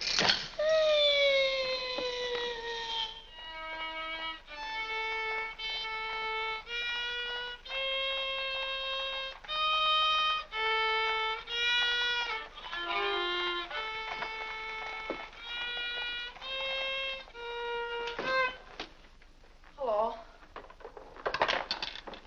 What did you bring home more medicine for? Dr. Bartlett paid us off, didn't he? Oh, yes. Oh, Jiminy, you scared me. I've got to take $15 right down to McCreary's. I bought a suit there this morning, and I said I'd have the money this afternoon. Gee, that's too bad. What's too bad? Well, you see, Clarence... What? Dr. Bartlett paid us off in medicine. Oh, God! Well, he thanked us, too, for our services to mankind. But my suit, I've got to have it tomorrow. And besides, they're making the alterations. I've got to have $15. Maybe you could offer them 15 bottles of medicine. Oh, they wouldn't take it. McCreary's don't sell medicine. Father. Vinny, I'm home. Good afternoon, sir. How's your mother, Clarence? Oh, the ride this morning did her a lot of good. She'll be well enough to go to church with us next Sunday. Ah, fine. Father, have you noticed I haven't been kneeling down in church lately? Don't let your mother catch you at it. Then I have to have a new suit of clothes right away. That doesn't make sense. I can't do anything in your clothes that you wouldn't do. Well, if my old clothes make you behave yourself, I don't think you want to wear anything else. Oh, no, you're you and I'm me. I want to be myself. I mean, suppose I should want to kneel down in front of a girl. Why, in heaven's name, should you want to do a thing like that? Well, I've got to propose to a girl sometime. Clarence. Well, not right away, but for $15 I can get a good suit of clothes. Clarence, you're beginning to talk as crazy as you... Hello, Vinny. You're feeling better today, huh? Much better, thank you, Claire. You don't have to hurry home from the office every day like this. With business the way it is, there's no use going to the office at all. Yes, you do look better, Vinny. What did you do today? Well, I got a carriage and took the boys for a ride, and we stopped in at McCreary's. And, oh, Claire, I've the most wonderful news for you. Who do you think I met? Mr. Morley. Morley? Never heard of him. Remember that nice young minister who substituted for Dr. Lloyd one Sunday? Oh, yes. Bright young fellow. Preached a good, sensible sermon. Short one, too. Ought to be more ministers like him. Well, Claire, his parish is in Audubon Park. You know, way up above Harlem. Nobody knows you up there. You'll be perfectly safe. Safe? Vinny, what the devil are you talking about? I've gone all over everything with Mr. Morley, and he's agreed to baptize you. Oh, he has. The young whippersnapper. Very nice of him. We can go up there any morning. We don't even have to make an appointment. Who said I was going to be baptized at all? Why, Claire, you did. Now, Vinny. You gave me your promise, your sacred promise. You said I'll be baptized. I promise I'll be baptized. Well, what if I did? Claire, Aren't you a man of your word? Vinny, we all thought you were dying. So naturally I said that to cheer you up. As a matter of fact, the doctor told me that's what cured you. Well, it seems to me pretty ungrateful of you to press this matter any further. My being well has nothing to do with it. You gave me your word. You gave the Lord your word. And you're going to march yourself up to Mr. Morley's church some morning before you go to the office and be christened. If you think for 1 minute... What in the name of heaven is that? If you think I'm going to let you add the sin of breaking your solemn and sacred promise... I demand to know what that repulsive object is. It's perfectly plain what it is. It's a pug dog. What is it doing in this house? I wanted it and I bought it. You spent good money for that? Claire, don't try to change the subject. How much did you pay for that atrocity? I didn't pay anything for it. I charged it. Charged it, I might have known. How much was it? $15. $15? Claire. For that eyesore? Don't you call this lovely work of art an eyesore? It will look beautiful sitting on a red cushion by the fireplace in the living room. If that sits in the living room, I won't. Furthermore, I don't even want it in the same house with me. Get it out of here. Claire, you're not going to get out of this room until you set a date for your baptism. I'll tell you one thing. I'll never be baptized as long as that hideous monstrosity is in this house. All right. All right. Clarence. That pug dog goes back this afternoon, and he's christened first thing in the morning.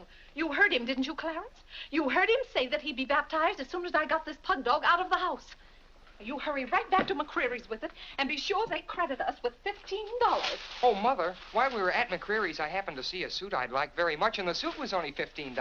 Well, Clarence, I'm afraid your suit will have to wait until after I get your father christened. Well, no, I meant that since the suit cost just the same as the pug dog, if I exchanged the pug dog for the suit... Why, yes. Then the suit wouldn't cost your father anything.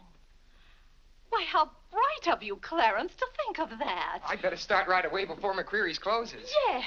Now, let's see. If we're going to take your father all the way to Audubon Park...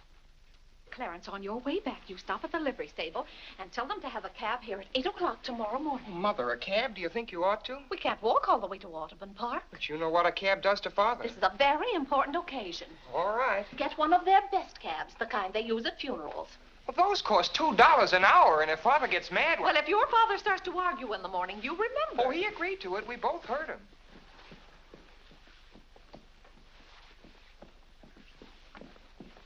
I hope you notice Clarence is returning the pug dog. Well, that's a sign you're getting your faculties back. Don't dawdle, Clarence.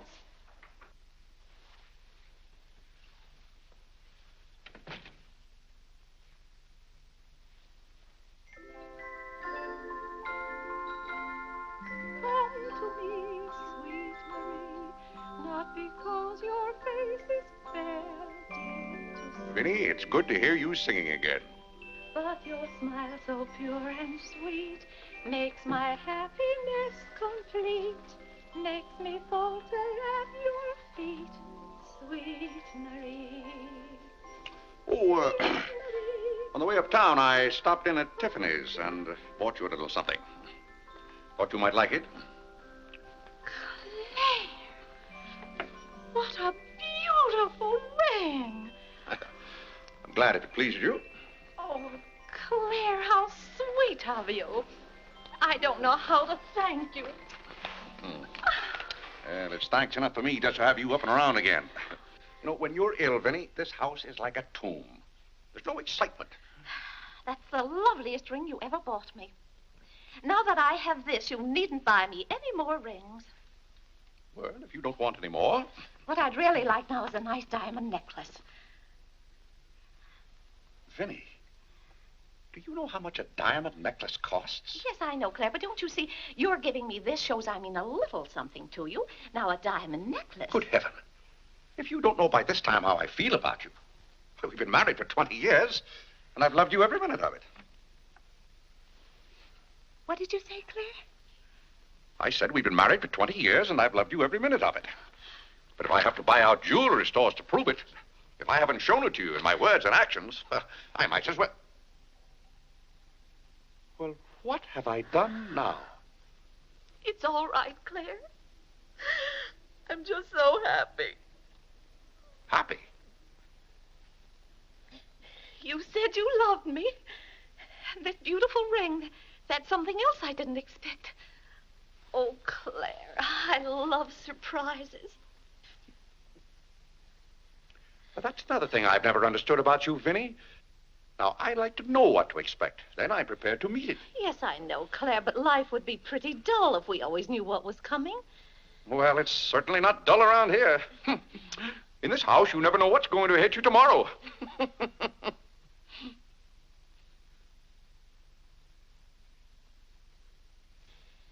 Every daisy in the dell knows my secret, knows it well, and yet I dare not tell thee, sweet Marie, sweet Marie, Sweet Marie, come to me, come to me. not because your face is fair, love to see. Love to see. Every daisy in the dell knows my secret, knows it well, and yet I dare not tell, sweet Marie.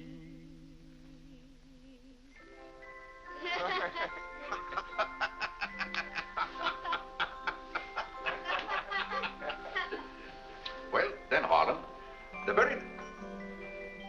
Who are you? What's your name? Margaret, sir. Can't be Margaret. We've got one Margaret in the house. At home, they call me Maggie, sir. All right, Maggie. If her name's Margaret, that's a good sign. Maybe she'll stay a while. Do you know, boys, your mother used to be just the same about cooks as she is about maids. Never could keep them for some reason. Well, one day about 14 years ago. Yes, it was right after you were born, John. My, you were a homely baby.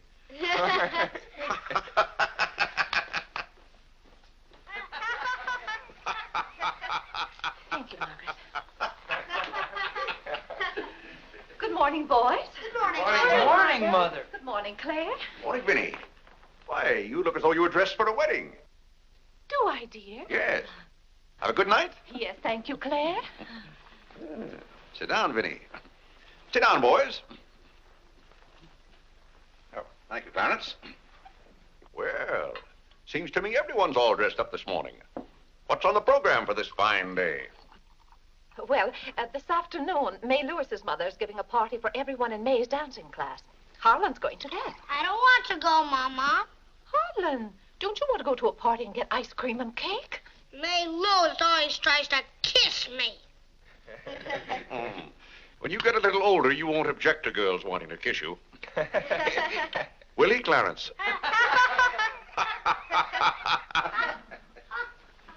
This is for you, Mr. Day. Where shall I put it? Oh, that's for me, I think. Take it upstairs, Maggie. Wait a minute, Maggie. Bring it here. That's it.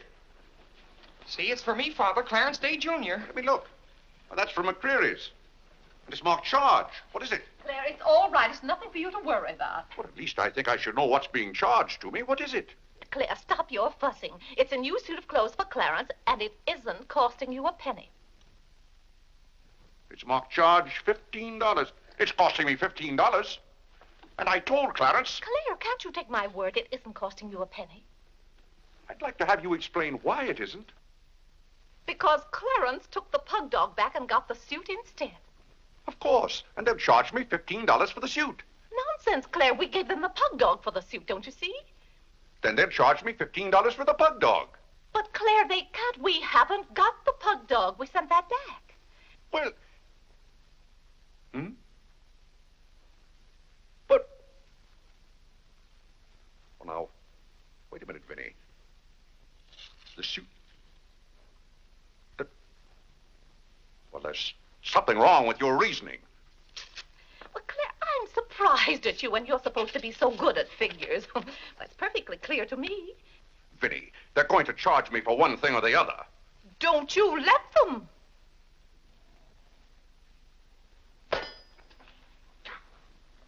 Well, McCreary's aren't giving away suits and they aren't giving away pug dogs. Why, it should be clear to a child that if Clarence sent the pug dog back, they... What? I will not have that botanical freak in this room. John, have you been going around this town selling medicine? Yes, Mother. Dog medicine? No, Mother, not dog medicine.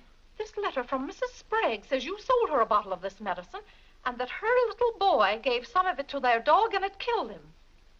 Now she wants $10 from us for a new dog. Here, let me see that letter. Well, he shouldn't have given it to a dog. It's for humans. Why, it's Bartlett's beneficent balm made from a secret formula. Have you been going around among our friends and neighbors selling some patent nostrum? But it's good medicine, Father. I can prove that by Mother. Vinny, what do you know about this? Well, nothing, Claire. But I'm sure John didn't... No, I mean that day Mother was... That's enough. You're going to every house where you sold a bottle of that concoction and buy it all back. But it's $1 a bottle. I don't care how much it is. Here, I'll give you the money now. How many bottles did you sell? 128. 128? Claire, I always told you John would make a good businessman. Young man, you'll have to come down to my office with me. I'll give you the money to buy back that medicine. $128. And $10 more for Mrs. Sprague's dog. That's $138. Thank you, Vinny. But it's all coming out of your allowance. That means that you'll not get another penny until the whole $138 is paid up. I'll be 21 years old. Dogad! What's the matter, Claire? What's wrong?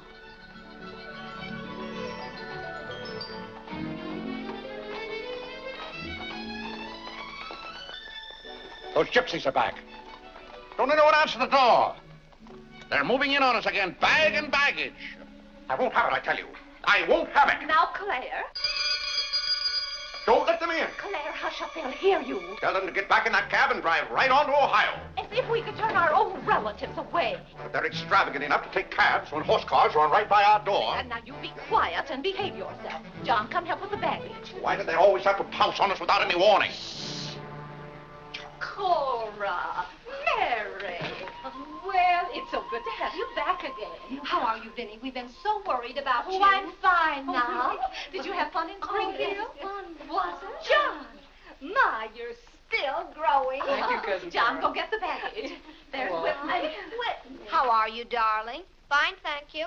And little Harlan. Hello. Have you been a good boy? No.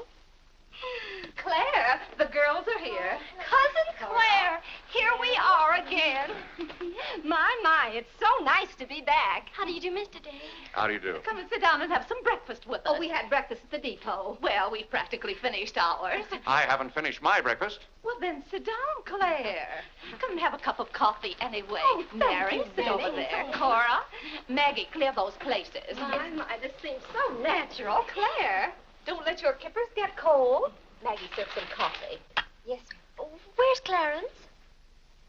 He must be upstairs moving his things so you can have his room again.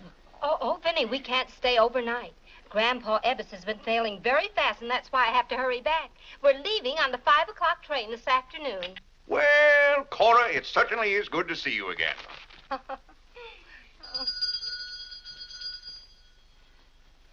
Well, who can that be?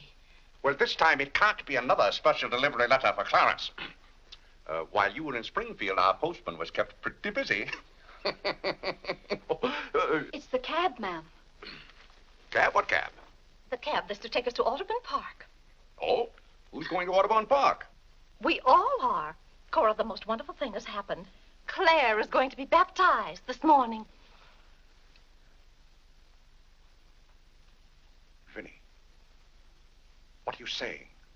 I'm saying you're going to be baptized this morning. I am not going to be baptized this morning or any other morning. You promised yesterday that as soon as I sent that pug dog back, you'd be baptized. I never said anything remotely like that. Clarence was right there and heard you. That's why I ordered the cab. The cab. Vinny, you send that right back. I'll do nothing of the kind. I'm going to see that you go to heaven. I can't go to heaven in a cab.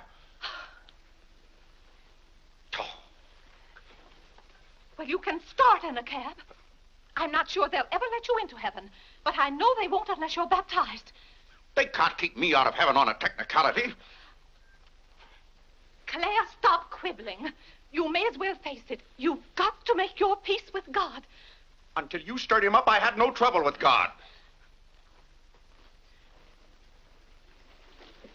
Harlan, Whitney, come get your Sunday hats. Clarence, John. Yes, Mother? Hurry, we're ready to go. Oh, my prayer book. Harlan, come let me fix your tie. Vinny, are you mad? Was it your plan that my own children should witness this indignity? Why, Claire, they'll be proud of you. I suppose Harlan is to be my godfather. Vinny, I won't go through with this thing. That's final. Claire, dear, if you feel that way about it. I do. Then we won't take the children with us. I'm not talking about the children. I'm ready, Mother. Oh, John. Vinny, I haven't time for anything like that this morning. I've got to take John down to my office with me and give him the money to buy back that dog medicine. But it wasn't dog medicine, sir. Young man, we're starting downtown this minute. You'll do no such thing. You gave me your sacred promise that day I almost died. Yes, and she would have died if we hadn't given her some of that medicine. That proves it's good medicine. You gave your mother some of that dog medicine? John, you didn't. Yes, we did, Mother. We put some in your tea that morning. Oh, John. Do you realize you might have killed your mother? You did kill Mrs. Sprague's dog. John, I'll have to give considerable thought as to how you're to be punished for this. But Claire... No, Vinny. When I think of that day, why, we might have lost you. You're all right now, thank heaven. But what I went through that afternoon, the way I felt, I'll never forget it. You've forgotten it already. What do you mean? That was the day you gave me your sacred promise. Yes, but I wouldn't have given you my promise if I hadn't thought you were dying. And you wouldn't have almost died if John hadn't given you that dog medicine. Don't you see? Well, the whole thing is illegal. Suppose I had died. It wouldn't make any difference to you. You don't care whether we meet in heaven or not. You don't care whether you ever see me and the children again. Now, Vinny, you're not being fair to me. It's all right, Claire. If you don't love us enough, there's nothing we can do about it. But that has nothing to do with it. I love my family as much as any man. All my life, I struggled and worked just to... Gad, there's that cab.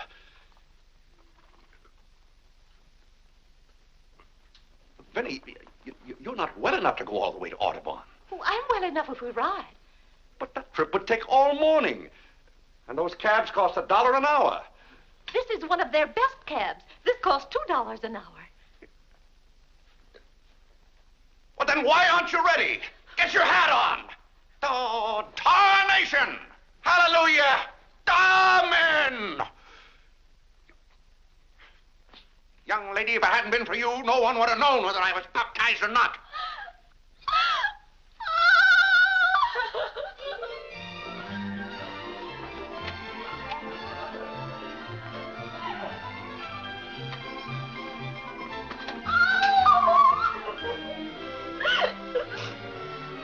Oh, Gad!